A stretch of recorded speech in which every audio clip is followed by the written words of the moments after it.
প্রথমে আমরা একটা প্যানের মধ্যে জল দিয়ে তারপর অল্প দারচিনি, এলাচ, লং দিয়ে আর দিয়ে দিব এখানে চিনি। এখানে আমরা চিনির শিরা বানাচ্ছিলাম। আর এখানে আমরা ভেজে নিচ্ছি কাজু বাদাম আমরা এখানে ভেজে নিচ্ছি। কাজু বাদাম ভাজার পর কাজু বাদামকে আমরা সাইডে করে রেখে দিব, কেন কি ওইটা আমরা একটা পেস্ট বানাবো পরের দিকে। এখন আমরা এখানে লাল লঙ্কা দিয়ে আর এখানে দিয়ে দিলাম আম,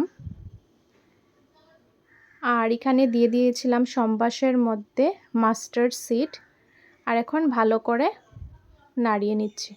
আমকে ভালো করে স্ম্যাশ করে নিচ্ছি তাকে একদম ভালো একটা টেক্সচার এসে যাক। তো এইভাবে করে আমরা আমকে ভালো করে স্ম্যাশ করে নিচ্ছি। আর এখানে দিয়ে দিলাম পরিমাণ মতো নুন দিয়ে দিয়েছি, যতটুক লাগে ততটুকু আপনারা ইউজ করবেন। আর দিয়ে দিচ্ছি এখানে হলুদ গুঁড়ো।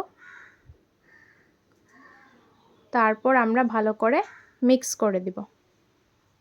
যত ভালো করে মিক্স হবে জিনিসটা খেতে ততই দারুণ লাগে। তারপর এখানে দিয়ে দিয়েছি আমরা লাল বাদাম আর মৌরিকে ভেজে নিয়েছিলাম। আর আগে যে আমরা ভেজেছিলাম কাজুকে, ওই কাজু একসাথে দিয়ে আমরা পেস্ট বানিয়ে নিব।